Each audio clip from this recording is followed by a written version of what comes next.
Hello and welcome everyone to today's chat and learn on Power to Fly. My name is Hunter and my pronouns are he, they, and I'm so glad you are here. We have such an exciting conversation ahead of us. So feel free to participate and you can ask questions throughout. But first, we're going to do a little code of conduct here, just a little bit of housekeeping. Spring is coming, a little spring cleaning here in the States, at least on this hemisphere. Wherever you are, this could be winter cleaning, this could be autumn cleaning. It's just so that we're all in a nice, tidy space together. So feel free to participate here. You can turn your cameras on to join the fun. It's a great way for myself and Joseph to connect with you when you're asking your questions. And we would love for you to participate as much as you're comfortable with. Don't worry about being Instagram ready. It's just all about just being here and present. We are recording this conversation, so we will be emailing a rewatch link in the days to follow, and you can find all these chats, including this one, on our Power to Fly Chat and Learn channel on our YouTube channel. So there's so many great chats there, and this will be available as well. And if you have any questions, you can write in the chat. It's also a great way to connect with each other and let us know what you're thinking. If things are coming up for you, please feel free to share that in the chat. And if you have any questions that you'd like Joseph to answer, you can also drop those in the chat, and we're going to delegate some time for that. Please be mindful that if you are using the public chat, it is a shared space. So we'd like to just keep in mind to have a language that is inclusive and welcoming for everyone here. And if there's anything you'd like to ask anonymously, you can go ahead and select my name in the chat function, Hunter.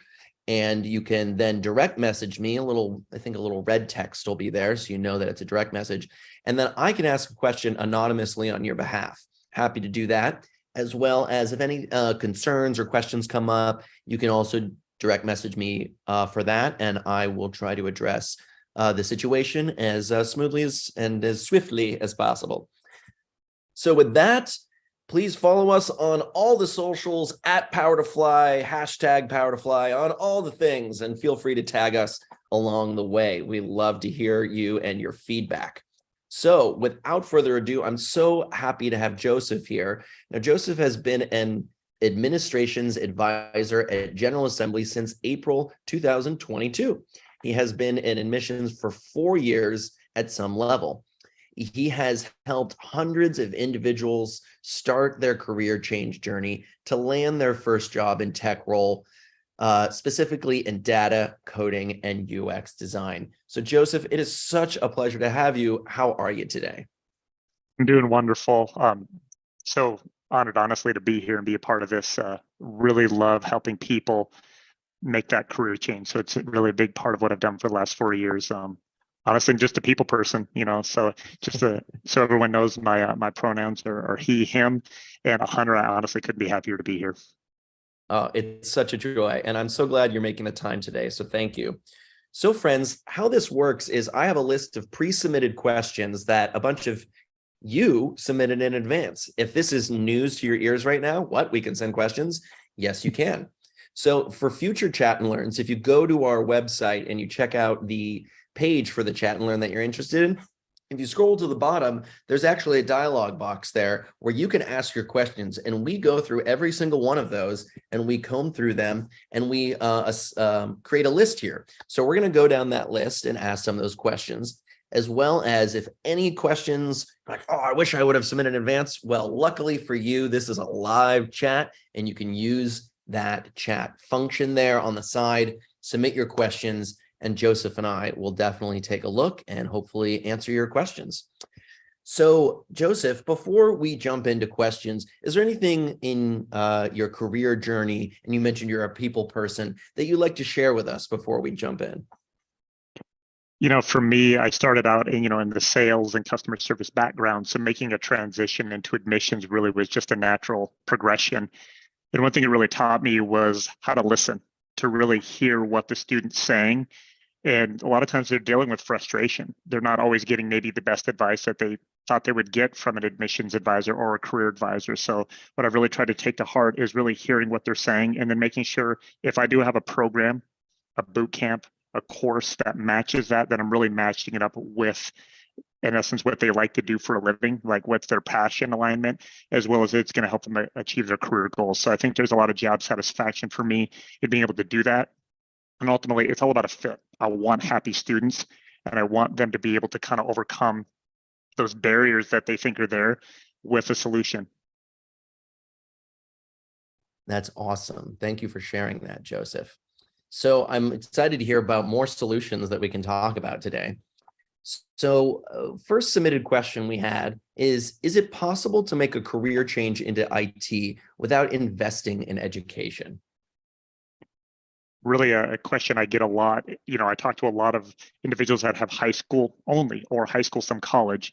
And so the perception is, oh man, I probably got to go get an associate's degree or bachelor's degree. Then I can come back to the boot camp and that'll kind of fill in my skills gap. But really, boot camps have changed the landscape of things. You don't have to have anything more than a high school diploma or GED to be a part of my school at General Assembly. The industry is looking for skills.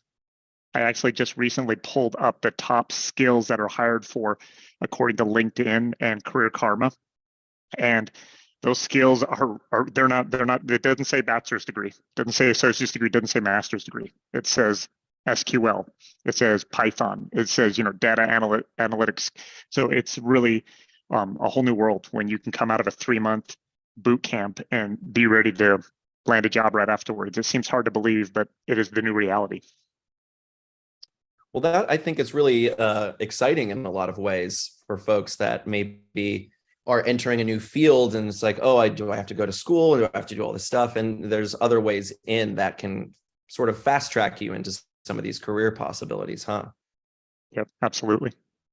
So cool. So I love hearing that. So what are some of the different paths in tech that tech candidates with non-traditional backgrounds that they can explore?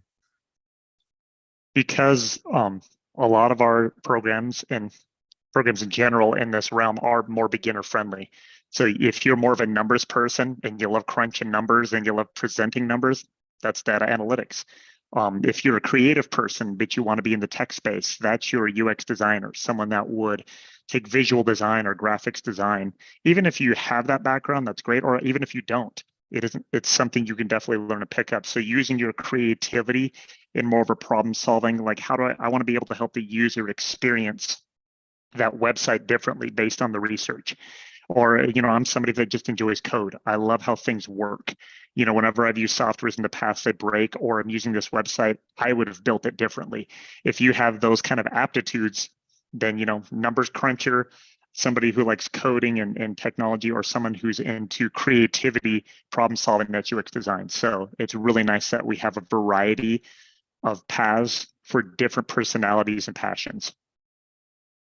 Oh, I love that. I love that. So friends, if you have between your different personalities and passions, we would love to hear about it in the chat.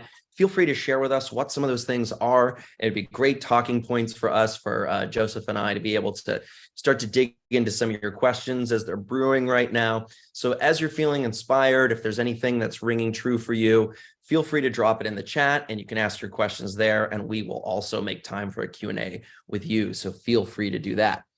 So Joseph, what types of salaries can we expect in the tech industry as a junior professionals? This is where I always encourage each person to do their own research. Thankfully, a lot of the numbers are out there. Glassdoor is an excellent resource. Indeed, LinkedIn, ZipRecruiter. What's really nice about it is, so if I'm looking at an entry-level full-stack web developer, or I'm looking at a junior UX designer, I'm looking at entry-level data analyst. Honestly, the numbers are out there, and it's not that hard to find. So I always encourage my students, don't put a number on it, but do that research and make sure you feel comfortable with that. Typically, and I'm just throwing this out there based on some of the numbers I've seen, can be anywhere from like 65 to 75 on average. Sometimes I see numbers a little lower coming in. Sometimes I've seen some a little higher, but I say always have a realistic expectation, but do your own research so that you feel great about your potential earnings and that you can really match it up with, okay, I'm a numbers cruncher. I see that there's some really good pay in data analytics. Let me see what entry level looks like. And like I said, it's a matter of doing a little research, finding those numbers, feeling good about that this is going to be a great return on my investment. And then also what's great about Glassdoor is you can look at 3-year projections. And a lot of those high-tech skills, you can find a pretty good progression potentially into 6 figures. Like I said, potentially. That's just a matter of looking at what those career paths look like in general.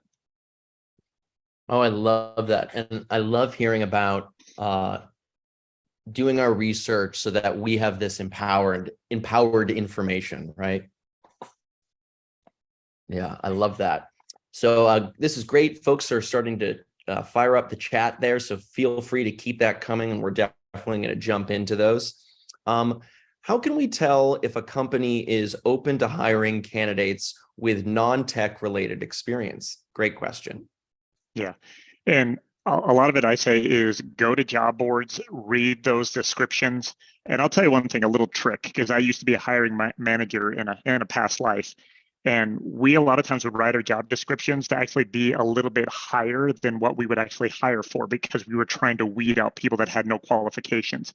So what I really try to encourage my prospective students is, just because you see a job description and it says you have to have 2 to 3 years, I can tell you right now, I've been hired for jobs that required 2 to 3 years, and I didn't have that experience, but I did have the skill set, and I was able to prove that in the interview.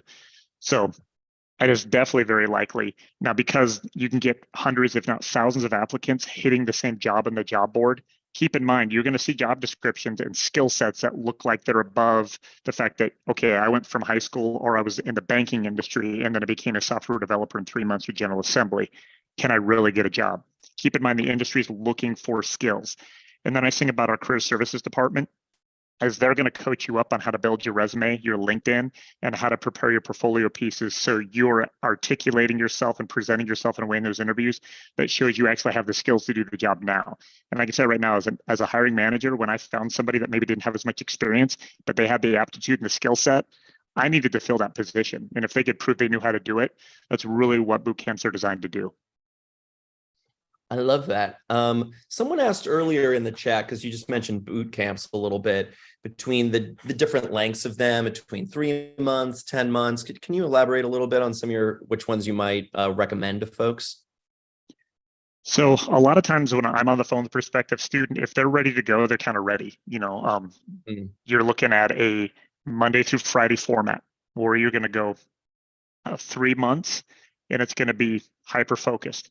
So if you think about it, I always tell my students, I only have 3 months to get you ready to be a fully skilled up software engineer, data analyst, or UX designer. But hey, good news is I've got 3 months to get you ready. So typical schedules we look at with our students is, depending on your time zone, 8 a.m. to 4 p.m., 9 to 5. And you're going to be going through a live Zoom interface. You're going to be on camera with your classmates. You're going to be on camera with an industry professional. That's what they do for a living. They're now your mentor. They're now your instructor, and they're teaching you in real time how to do the job. So it is very realistic. We have a very high graduation rate and a very high, we see pretty high outcomes for our graduates. As long as you follow the program, I'll always articulate this. You're going to get out of a boot camp what you put into it. But if you will absolutely take advantage of all the resources and support available in a boot camp like General Assembly's, it's a student-centered supportive learning environment. You're going to work a lot with your classmates in Zoom study halls. You're going to graduate with portfolio pieces that prove you know how to do the job. But I always tell them it's 3 months. It's really what you're going to do for 3 months. And then when you're done, you're ready to hit the job market. I love that, because it's really, when there's something due, or when you're focused on something, it's amazing what you can do in 1 day, let alone 3 months, right? When we really are like, this is my mission, this is what I'm focused on. Yeah. So can you share some advice on how to market ourselves when we don't have any tech-related experience? What can make a hiring manager decide to invest in a candidate with non-traditional experience? Great question. So I've actually been fortunate enough to be on the phone with multiple hiring managers, multiple HR recruiters. So I'll give a couple examples. I was on the phone with an HR recruiter in San Francisco, and she wanted to transition into being a UX designer. So I asked her, I said, hey, how did you hear about General Assembly? And she said, oh, I hire your graduates all the time. And I said, oh, really? Tell me more. Because that, to me, that's a nugget. Like, I got to know this because my students want to hear stuff like this. And she says, well, we're a software engineering company. We hire software engineers, but I'm looking to transition to being a UX designer. And I said, why do you hire our graduates? She says, it's one of the easiest hires I make every year because it doesn't matter what their background is. We know once they've completed that full-time boot camp, they're ready. Because every time we hire them, they're ready. And so the thing is, the idea behind boot camps, and even if you do a little research on why programs like these have exploded over the last 5 to 6 years, is because high quality boot camps like ours have figured out what it takes to get you ready. And the industry wants skills. They want individuals who know what they're doing right now. They don't care if you were a barber, a truck driver, a nurse, a banker, a teacher before. What they want to see is a high quality portfolio. They want to see that certificate of completion. And then where we kind of put the cherry on top is we have a career coach that works with you to write the resume that's worded correctly, the LinkedIn that's worded correctly, and then do the interview preparation. So I think sometimes there's a mental obstacle that says, I have no tech skills, I have no tech background, therefore a 3 or 6 month boot camp, there's no way that can get me a job. That actually could be further from the truth. I love that. I love that. And so I love how too you brought up for folks that are pivoting and learning these new skills, and that's what's going to get them hired are these new skills.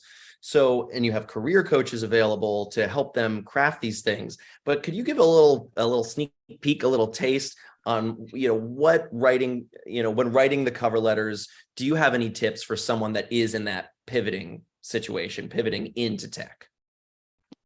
I think the key thing is, as a previous hiring manager, whenever I saw a cover letter, what I wanted to see was honesty. Just give me a little bit about who you really are, because I'm looking at a lot of the same resumes. I'm seeing a lot of the same things. So put yourself in the shoes of someone who needs to hire a team of software engineers. Think of someone who needs to hire UX designers to redesign these programs for stakeholders. They might be a little bit under pressure. There's a lot of applicants. So whatever little things you can do to stand out is a big deal. Cover letters are really one of those things. And it's really wording it to talk about a little bit about who you are, your passions, and how much you've really gotten out of your program.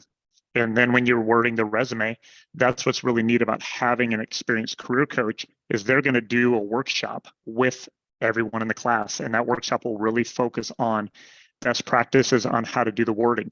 And that's really, I would say, don't overthink it. Be very honest, and then represent truly the skills you've gained from it. And those are the things that'll help you stand out when you're, in essence, putting out your brand.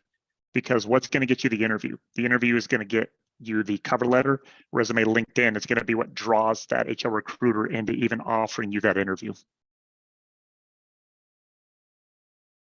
Absolutely. These are such valuable tips, and I'm so grateful that you're sharing this with us today and our listeners here. And we're getting so much chatter in the chat right now, which is so great. So there's a lot of comments coming in. There's a lot of great questions that we're going to be tackling as well. So feel free to keep firing those up. Please keep dropping your questions there. We're going to be coming back to those after we do some of these pre-submitted ones. This is so fantastic. So so here's another great pre-submitted question. How does an applicant navigate the technical skills listed in jobs when they don't have the experience yet? Well, I think the reality is if you don't have the experience and the skills, then you're just not qualified for that job. So, let's just be honest, right? It doesn't even do you any good to apply. This is what I love about programs like ours is it is a skills-based learning environment. We're not teaching you theoretical book knowledge. You're not listening to lectures and then taking tests. What you're actually doing is looking at a screen that's being shared by a UX designer. You're looking at a screen being shared by a data analyst. And then when they're done presenting it, the program's really focused on you doing a lot of hands-on labs you doing homework. And then as you complete each unit, you're creating portfolio pieces. So the good news is when you complete a program and a boot camp like ours, when you get to that point, you will actually be able to apply for that job, and you'll be able to put that on your resume and your LinkedIn, and you will be qualified for those jobs. Well, I love it. You're actually, again, like empowering the students, right? With new power, new superpowers, new Yes. Technical skills, where you can actually be like, oh, I am capable of this, this, and this. And that can happen, like you said, in just 3 months. And let me piggyback off that, because I think we have to be able to help people overcome preconceived notions. I think we always battle biases of things we've either heard or experienced in the past. And let's be honest with you, there are a lot of theoretical learning environments out there. There's quality to them. They can get you a piece of paper, they can get you a degree, and you'll hit the market, and what you'll get told over and over again, or you'll never get the interview, not know why, or you'll get the interview and then you'll get told you don't have enough real world experience. You don't have 2 years in software engineering. You don't have 2 years in product management and UX design. Because we've been around 11 years, what we've been able to do is working with our industry partnerships, getting feedback from the industry. The industry has told us this is what we're hiring for. This is what we're looking for. Therefore, we've built our programs to specifically hit that. And if the industry changes or goes to a new software or a different type of skill set, we articulate that to our instructors. Our instructors then learn that if they don't already know it, they learn it and they add that to the curriculum. So we try to keep our curriculum on the cutting edge because we understand how challenging the job market is. So when you're done with a program like ours, you will have the confidence that you'll know how to do it, and you'll be honestly able to add that to your resume and speak to that well in the interview.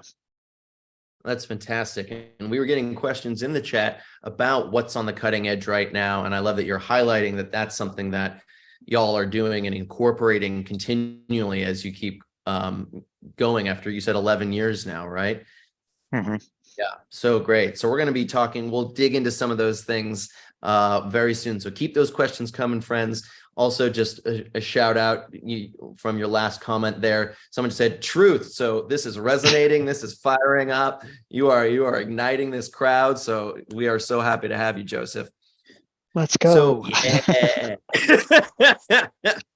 So in the spirit of pivoting, how can we use our transferable skills in the tech industry? Let's say, I was in sales, selling merchandise. How does something like that apply to being, or any other example that comes to mind? A lot of it really comes down to what type of role you're picking. So let's look at data analyst. I think data analyst is one of those where somebody that has a presenting background, a public speaking or sales background would think, well, I can't make that at a transferable skill, but you actually can, because a big part of being a data analyst is I'm going to first spend time with large data sets. I'm going to pull down the data. I'm going to organize it, clean it, get into SQL. Maybe I'm going to use Python to then, work out a predictive model. But then what do I do with the data I found? Well, I've got to use Power BI and I've got to use Tableau.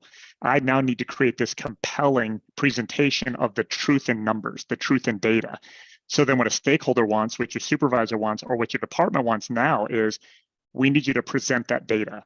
You're going to be doing a Zoom meeting, or you're going to be coming into the boardroom. So your presentation, your public speaking skills are highly transferable to someone that is a data analyst, for example, because you're going to be presenting your findings. Let's say you're a UX designer and you've had the opportunity to work with groups of people and on teams. Maybe you were on a graphics design team, or maybe you did a lot of like architects or designers work in different industries, but those same foundational skill sets where you might research something, maybe understand how a customer experienced that, and then be able to present the product life cycle to the stakeholder. Same thing. You've got these great interpersonal skills. You've got these great presentation skills, or let's say you're a very analytical thinker and you really love to process and you see the details. And that's something that a coder can really use because you're going to be able to need to see the code. You're going to need to be able to see, okay, why isn't this syntax working? And your attention to detail. Maybe somebody who's worked with mathematics and has that really mathematical mind is a great candidate for data science. So I think sometimes there's these hidden little gems in your personality, your skill set, that you can really come to the surface once you start digging into which tech role might be your better fit. I love that. The hidden little gems within us can be part of our next journey. That's fantastic, Joseph. So here's a great question that was pre-submitted. What should we evaluate when selecting a boot camp? How can we understand which one is right for us?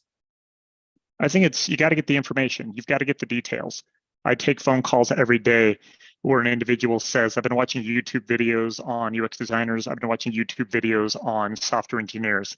And I see that there's some crossover there, Joseph. I understand that there's some front-end web development and website building that can be used with either career path. So first and foremost, I love to get in the syllabi. I love to get in the information and then just ask them some key questions.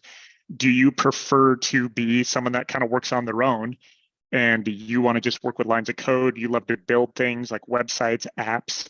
You like to develop software, and you love to see your end result because you get fulfilled off of like, man, I love seeing what I've created. I love being part of a creative coding team, but maybe I don't want to maybe spend a lot of time with the design team or working with stakeholders. Some people say, hey, I think I'd go nuts if I spend 8 hours in front of the keyboard typing all the time. I definitely want to work with the design team. I want to present the product lifecycle, the prototyping, and I want to use my creativity. So a lot of it really comes down to is just having an honest conversation with my prospective student, finding out what they prefer. And then typically out of my main 4 programs, I've got something that really they could find a high level of satisfaction with a great career trajectory. I love that. So before jumping into a boot camp, someone asked, how can I set myself up for success before actually starting the boot camp? How can I best prepare to make the most out of the experience? I think that's crucial. Literally one of my top 3 things that I tell students. So if I went through the top 3 things, I would just say, make sure that's what you really want to do. You've determined that you're starting at the right time where you can fully dedicate yourself to it. And then preparation. You have to prepare yourself. So for example, for my data analytics students, what I tell them is, do you have any Excel background? Now, it is a beginner-friendly program, but I went and asked my instructors, what do my students need to do to be ready? And so I will provide them with a couple of free courses off of YouTube that just allows them to pull up Excel or Google Sheets and lets them do the play pause. Just take some pre-work. For example, when it comes to software engineering, some people tell me, hey, Joseph, I've just been watching videos. I've never looked at a line of code. I'll suggest to them some of my favorite free courses. Hey, go practice some HTML, CSS, and then some JavaScript for a week or 2. And then when we do our follow-up call, let's get your interview scheduled. So I'm big on preparation. And when it comes to UX design, typically that's more of my easier program to get into where you don't need as much technical like practice with Excel or different coding languages. But what I tell my students is get yourself in the mindset of divorcing yourself from how you think something should be designed. If you're going to go into be a UX designer, remember that it's all about the user research and the stakeholder or the company or how the user has experienced that product and what the research says they liked or disliked. So when you get onto that design team, it is about what you think. It's seeing what they want and then using your creative ability to make that come to life. I love that. And I love hearing, Joseph, how involved and personalized it sounds like you work with your students. It sounds like you're like taking what they need and you're like, oh, here's a little something before the pop quiz. Here's something before class, that you're like you said at the very beginning, your ability to listen and see how you can help fill in the blanks for them. Well, and honestly, Hunter, by the time a lot of prospective students get to the point where they're calling me, just think about it. A lot of us are procrastinators. It seems overwhelming, but by the time you get to the point where you're on the phone with somebody like me, it can be frustrating or you don't know where to go, what to do. And I really take it personally that each person I speak with, that their success is my ultimate goal. I always tell my students, I'm not here to enroll you. I'm here to graduate you. And part of the graduation process is I need you to be honest with me and tell me what skills you do have and how you learn and what your aptitudes are so I can get you the tools and resources in advance so that when I get them to the technical assessment, I'll let them know, hey, good news. Now that you're accepted, I've got another 12 to 15 hours of pre-work that you get to work through. That'll be on top of what we've already sent over to you. So I try to get them as many reps as possible. So by the time they log into their first Zoom, they're prepared, they're ready to go. And then that support system is there so that when they get through the program, we're looking at successful graduates. And honestly, the end goal is them landing a job. I love that. I'm not here to enroll you. I'm here to graduate you. That's fantastic. Here for that.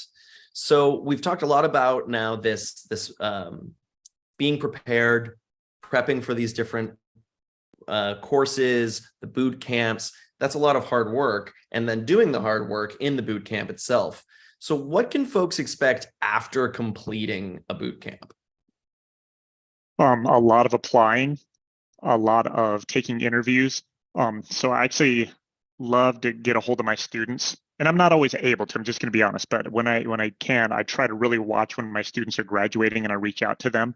And some of the feedback I've gotten from them, because I've asked instructors like, hey, what's the timeline? And what I've heard from instructors is, yeah, students can definitely start applying for jobs before they graduate. But some of my recent students I've talked to say that in the 12-week boot camp, by week 11, they're already applying for jobs. So they're already aggressively hitting that job market. We have career services after our program. So access to your career coach stays there until you land your first role. So for software engineering students, we have code alongs. We have, like for UX designers, we have additional projects. We have post-graduation services and resources available to all of our students because we want to keep the skills sharp.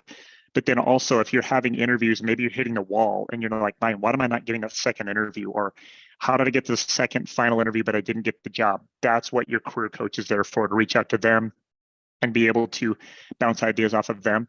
This is another thing that's not listed in our program, but I encourage my students to do is before the end of your boot camp, create a Discord, create a Slack, create a chat of your own, because you remember you've been in the trenches for 3 months with the same people. You've created those professional network connections. I encourage my classes to have that chat out there because you can fire off into your group chat, hey, this is what I'm seeing in interviews, or this is where I had success. We're really hyper-focused on it being a very inclusive, collaborative environment where everybody's rowing in the same direction.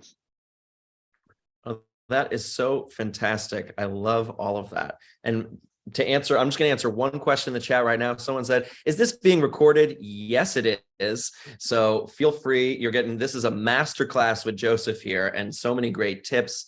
And we'll also share with you later how you can follow up with him if you have any more questions. But no, this is being recorded, and we are going to be posting it to our YouTube through the chat and learn section. So you can check that out there. So we're going to do a couple more pre-submitted questions, and I'm so grateful. There is so many great questions coming in the chat. So feel free to fire that up because we have about 25 minutes left, and we're going to jump into a lot of those questions in just a few minutes. So Joseph, we had a question as well that asks, is it hard to make a career change to tech with no previous experience midlife? Any suggestions? So one thing I do like about our numbers is we do track them. And so I would say my biggest segment of career changes that at least come to General Assembly are within that 25 to 35-year-old range. My next biggest one is that next age group, that, 30s into 40s. And I talk to individuals all the time in their 40s and even early 50s. And really the key thing is in some industries, let's just be honest, age might be a bias. What I really do appreciate about this industry is its skills.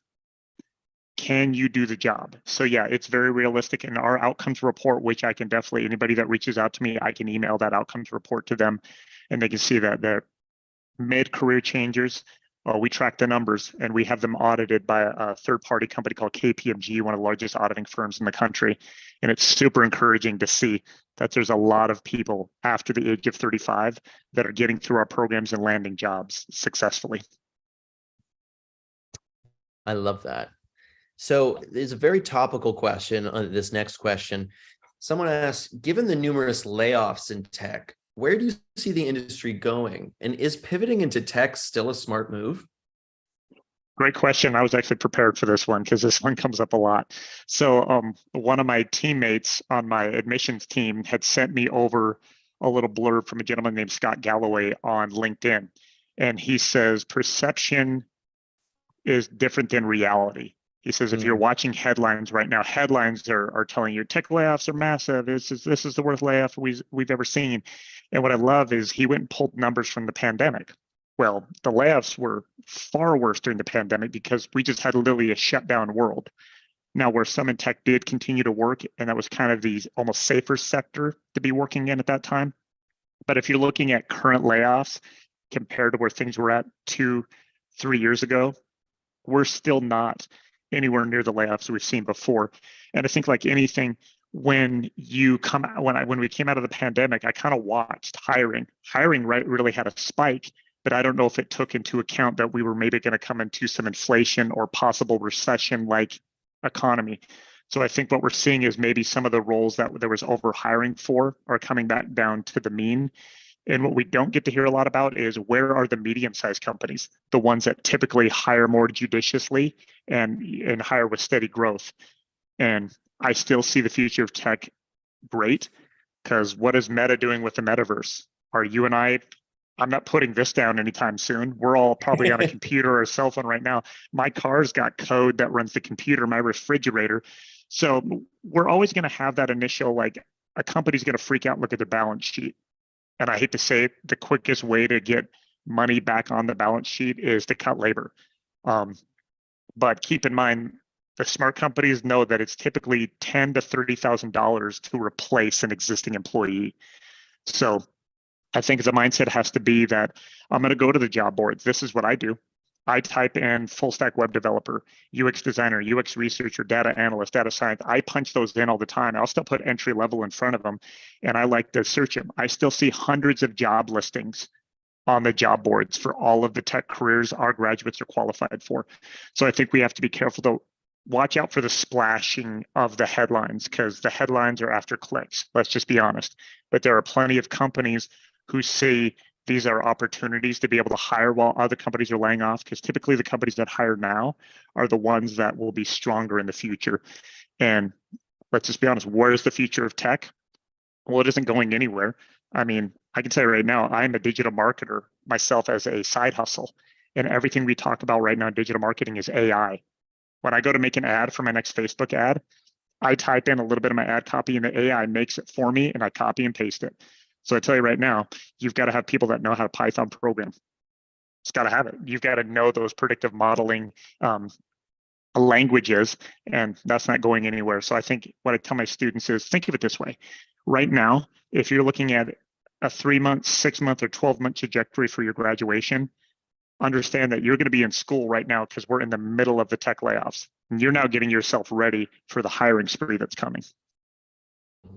I love that, Joseph. That's so fantastic. And I couldn't help but think when you said, be, wary of the headlines because they're looking for clicks. And what are the clicks using? Technology. Yep. So this is so fantastic, Joseph. There's so much to mine here. And I just want to give a shout out because some folks have been asking in the chat as well if they can reach out to you. And so I'm going to go ahead and post if you want to explore with Joseph and what a boot camp can do for you and your career goals. You can schedule a call with him, and I'm just going to drop that in the chat there. So feel free to check that out, friends. So now we have about 20 minutes or so. So, and this is when we're going to jump into some of our Q&A in the chat here. So feel free to keep, I'm going to go down the list there. Some of them we may have touched on with some of our questions as well. And so we can go ahead and just, maybe go a little deeper in, or maybe it's already been resolved. But if you have more questions, feel free to keep jumping in and asking away. So we touched on this a little bit, the topic of ageism, a little bit in our chat, Joseph. But ML White asked, is ageism a major problem? I'm over 50 and I'm changing careers. I'm leaving education to transfer into UX UI design. What are your thoughts on that? So what I'm actually going to do is I'm going to pull up my outcomes report right now, and I'm going to pull it up, and let's look at the numbers here. So looking at my students, so I've got students from ages 35 to 44, and I've got students that have graduated from ages 45 to 54. So I'm going to be honest with you, my numbers aren't as high in that age group, but it's also because I don't talk to as many students that are over 45. Typically, I'm talking to more people from 25 to the 40s. But based on the numbers I'm looking at here, our graduates are still coming out of the program getting hired. And I can tell you that I haven't gotten any feedback. Thankfully, I haven't had any of my previous students. I haven't talked with anybody that's in hiring or even anybody in my outcomes team that says that age is a problem. Continually, and I even pulled up some top tech skills, and so and I read through it. Thankfully, I just haven't found that to be an issue or a pattern. Let's just be honest. I mean, there's more remote opportunities or work from home, and maybe that dynamic in the past where maybe ageism was a factor. I think that there's been maybe some positives about maybe not being in person. I'm just speculating. I'm being honest with you. I'm just speculating, but I think what it comes down to is I've been working remote for a while, and for me, what I'm looking for with for my coworkers, are you getting the job done? Do you have the skills to, so when I go to my Tableau report, is my data team getting it done correctly? And there's not one thought in my head that goes, I wonder how old they are. And that's where the industry's at. They want to know, can you get the job done? If I show up and I'm 50 years old and I've got a stellar looking resume and portfolio, and I'm going to tell you right now, your age isn't going to be on any of that. So by the time the HR recruiter clicks on that and they're interviewing you, they're probably pretty excited that they're like, man, tell me more about that portfolio. Tell me more about what you learned in that boot camp and how you feel prepared to do the job. That's what the focus is going to be on, not age. I love that. And I love that. I appreciate you going straight to the data and the numbers for a conversation about data and numbers and code. It really just is like, I love it. Let's talk facts. So thank you for doing that. So we had a question from Rita that asked, will General Assembly help decide what area of tech I can go in? I have lots of passion for tech, early adopter passion, but I'm 60 with a 2-year gap. So I'm more nervous than the 25-year-old making a pivot. Could I do something with tech? So does GA help kind of figure out, oh, I have like where I might fit into all the opportunities? We do our absolute best. That's really why I like the discovery call. That's really where it has to start. I tell any of my students that the first thing we need to do is honestly just spend a little bit of time. I need to know who you are. What's your professional and educational background? Even if you don't think it's applicable, I want to know as much about you as possible. And then what's motivating you to get into tech? What areas of tech that you're passionate about? And then from there, can we fit a course or a program that fills in your skill set? I'll use an example. I've been speaking with a student of mine who's older and they've been in taxes. Good with numbers, they do taxes, that's what they do for a living, and they're looking at data analytics. That's a great fit. That person's already identified they love numbers. Therefore, they want to make a pivot out of doing people's taxes. So looking at my data analytics course or program is a great fit for them. And ultimately, her concern is the same thing. I'm a little older in age. And so what we really try to really focus on is let's make sure that your resume and your portfolio pieces look fantastic so you get the interview. Because I think I can tell you as someone I've hired at every age. And for me, what gets me most excited when I'm in a hiring situation is the passion of the person, their qualifications, and the fact that they can do the job. And for me, and I'm hoping that that's the same thing, but I encourage my students, be passionate. Once you've found a skill set that matches who you are, that we provide, put your whole heart into it. And then your career coach, that's what they're there for. Your career coach is fully invested in giving you the advice and the skills. We train people on soft skills. I think sometimes people get so focused on hard skills to know how to do the job that they're like, okay, I'm older, I've got this great tech skill set, but nobody's going to hire me because I'm 60. That's what's so great about the career services department. They're really there to help you word things and create that resume. Now, I always tell my students, they're not doing it for you, but they're giving you all the nuggets. So you'll have a skill set to know how to network, to know how to do the resume, the LinkedIn, to know how to negotiate salary, prepare your portfolio.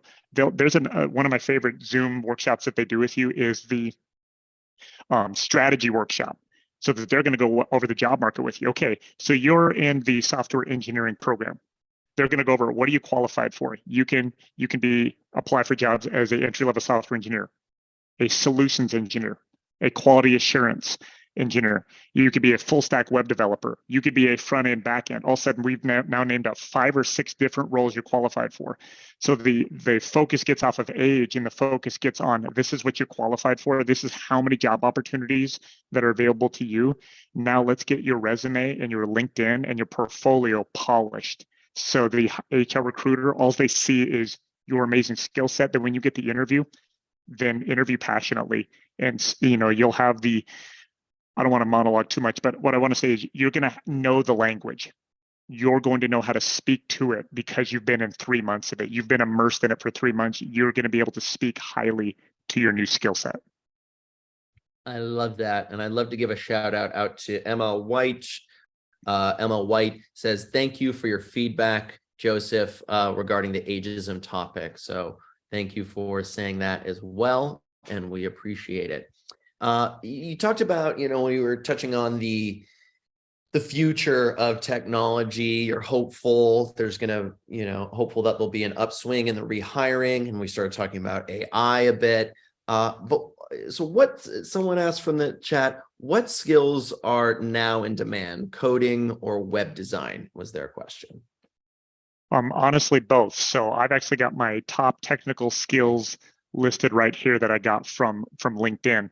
So CSS was the number one. So cascading style sheets, and that's a primary language that's used in web development. Next one is JavaScript. JavaScript is used for full stack developers as well as web designers and web developers. HTML, we've all heard of HTML if we've ever heard of a website. And then React. React's a primary language that Facebook was written in. SQL. SQL is another big one that can be used in backend databasing if you're a software engineer that's handling like Amazon Web Services, like the databasing or backside. But then SQL is also used in the world of data. And so jQuery, Python. So all of these top skill sets we cover in our software engineering program specifically. And then when it comes to things like data analytics, we cover high-end Excel, SQL, Python, Tableau. So if you look up any of those primary skill sets, languages, that's what we're teaching in our programs, because we need to make sure our graduates are relevant to do the job now. I love that. Heidi asked, in the world of what y'all are teaching over at GA, is there also resources for folks that are interested in product managers, or is that something slightly different? Nope, Program? that's right in the wheelhouse. So a product manager is typically someone that has progressed up to a position that's over design teams, like UX, UI design teams. So in my full UX, UI boot camp, we cover product management. So what we actually do is the progression of that program is specifically UX foundations, then UI foundations, and then it grows into prototyping and then visual design, affinity mapping. So you're learning all the skill sets to be UX, UI designer, UX researcher. And then also a little bit later in that program, we dive deep right into being a product manager. So we cover all of it, because we want our graduates to be as skilled up as possible to hit the product world. Now, let's say you already have a good UX UI foundation and background, then we offer a 10-week part-time course in product management. And we actually just revamped that product management course. So I'm super excited about it. Our team went back and said, how can we update this to make it even more relevant? Because the product management role is growing. And so we wanted to make sure our 10-week part-time course really fit that niche, so that when students come in, that they're able to get skilled up if they've already got a lot of the bootcamp skills. So then we've got this nice little abbreviated 10-week course for them in product management. Oh, awesome. So we have, maybe you can refer us back to your graduate sheet, because we had a question about that. How many total graduates from your boot camp, and how many were able to start a career afterwards thanks to the training? Yeah, and I'll email this out as well. But yeah, just pulling up my outcomes report. So what we did is we took all of our graduates from 2020, and then we thankfully got our updated one in 2021. So we take a full year. And so this is all based on full-time boot camps. So somebody that was in UX design, data science, software engineering, so a full-time boot camp. And so full-time seekers, we had 27,000. So 2,767 was the total number.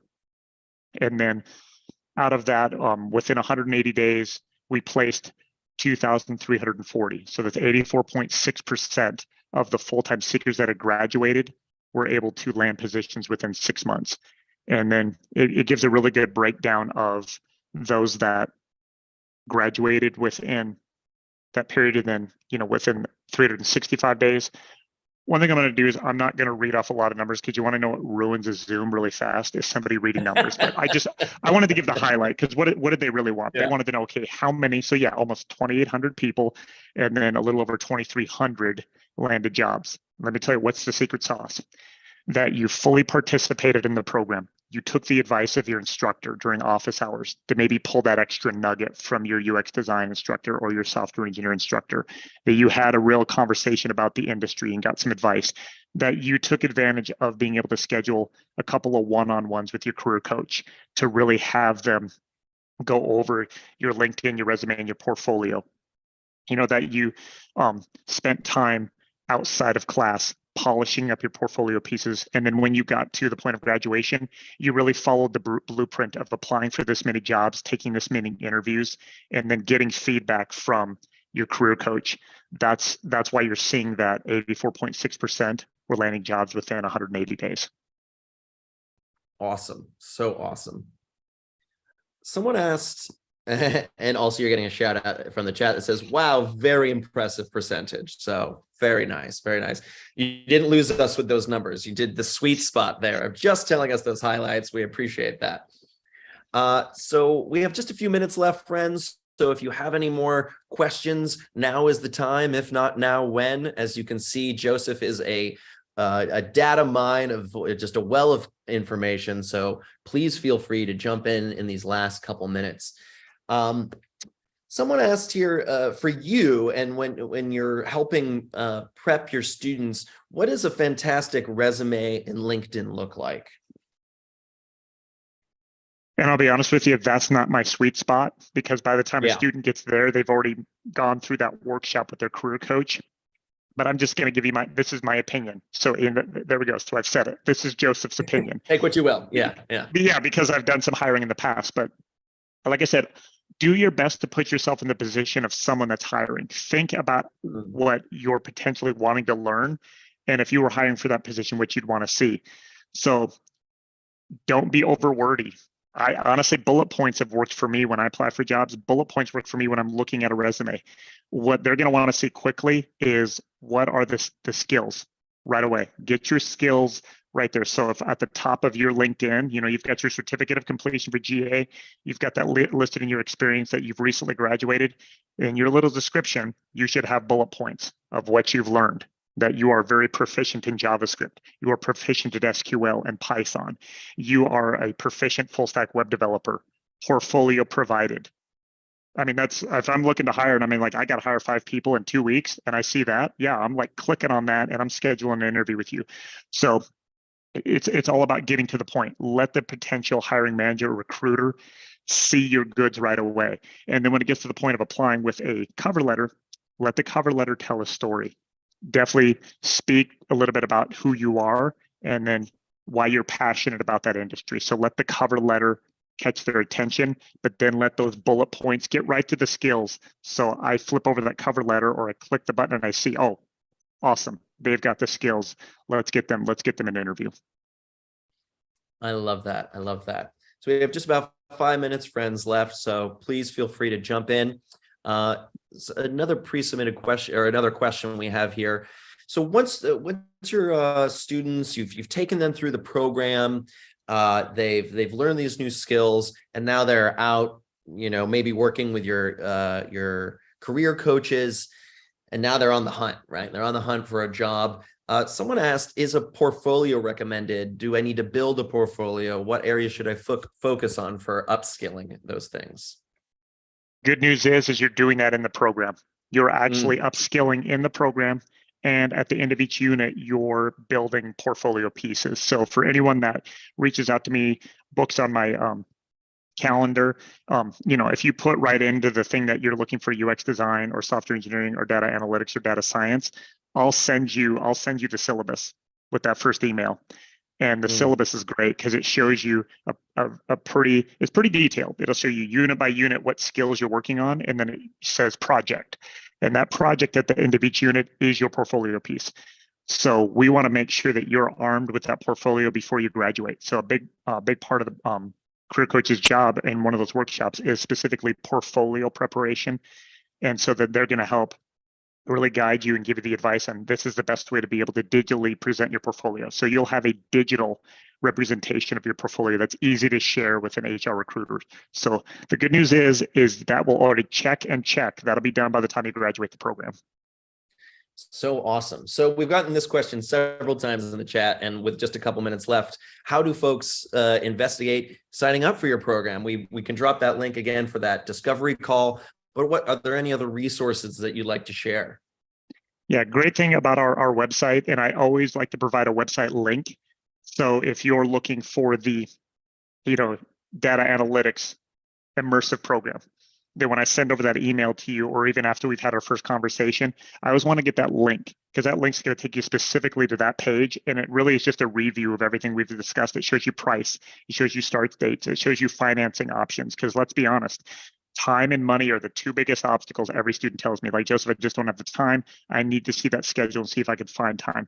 Or how do I pay for this?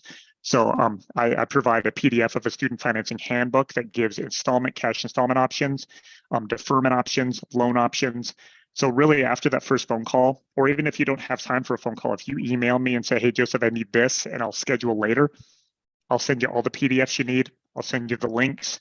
Yeah, I want to have all the information in front of you, because that's where the process begins. You need to know what it is and what it takes, and then we work together to see if we can build a plan for you. I love that. I love it. So to wrap up here, Joseph, what are some top advice that you would give to folks that are looking for this pivot, that are ready to pivot and are ready to make the jump? What would you like to leave them walking away from this talk with? Have realistic expectations. Understand that sometimes your passion and your desire to get out of what you're doing currently or to change can be a lot higher than the reality. So kind of temper your expectations. What I mean by that is sometimes you're just sick and tired of what you're doing. You need to make a change. I don't make enough money. I've hit the ceiling of my job. I really try to encourage my students. I want you to know everything that's required. If you're in a 9-to-5 boot camp, it's 40 hours a week. You're going to need to budget additional 15 to 20 hours a week for homework. Do you have that drive and expectation, and can you do that for 3 months? Just really understanding what it takes. Count the cost first. If you really are ready, then from there, it's just a matter of start budgeting your time. Start becoming a good time manager. Be honest with yourself. Have self-evaluation that I really do have the discipline to do this, or I don't. Tell your admissions advisor, like myself, tell them the truth and ask them for help. That's what we're here to do. I had one student who didn't have very good credit and didn't have the time. We built a plan over 6 months. They went to their HR, they went to their supervisor, and they got a leave of absence to do the 12-week full-time data analytics course. They worked diligently on their credit score. And all said and done, 6 months later, they were able to get a 6-month deferment loan that worked great with their budget. They got the leave of absence approved. I just had to send over some digital information that showed the schedule. And we made it work because she had a realistic expectation of what it would require, what it would take. And then she had the drive to then find a solution. And then we got her in. And so it's those things. Really, the preparation a lot of times is just having a right expectation of what it takes to get there. It's not easy to take a locomotion that's sitting on a train track going nowhere. It takes a lot of energy to shovel all that coal in, get the fire going. But once a train gets moving, it's hard to stop. And that's what I tell my students. If you and I can partner together and we can make a realistic plan, and you're willing to put in the pre-work to get yourself there, 3 weeks into a program, it's the rule of 21, right? 3 weeks or 21 days, once you've developed a habit, you're golden. Put your head down, finish that boot camp, and on the other side is really that change you've really wanted. But just know what it's going to take to get there. And if you're willing to put in that work, you will never accomplish in your life that thing that you've never done if you're not willing to do what you've never done to get there. Amazing. Joseph, we are at time. Thank you so much for making the time today. This was a master class of a chat and learn.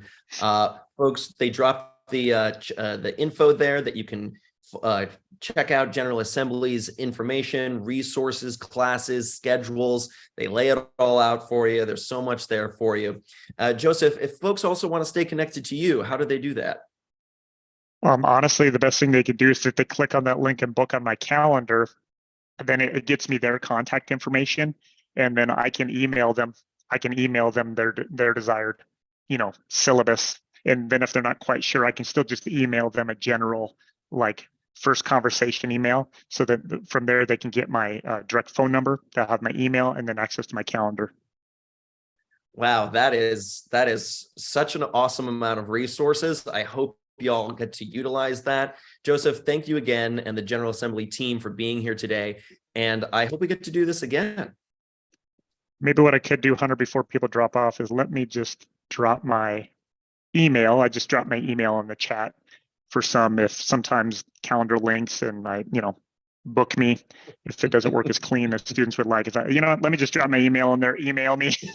tell me in the email, please tell me you got my information, Power to Fly, what you're interested in, and then I'll be able to build a general profile for you in my system, so I can build a file and then send you over the information you want. So yeah, use the book me links, the easiest way to my calendar, or if you just want to email me directly, yeah, definitely do that. Perfect. Great. Thank you so much, Joseph. Elias, shout out to you in the background there. Thank you for all your support there. And I hope you all have a great rest of your day, week, and good luck to you. Thanks again, Joseph.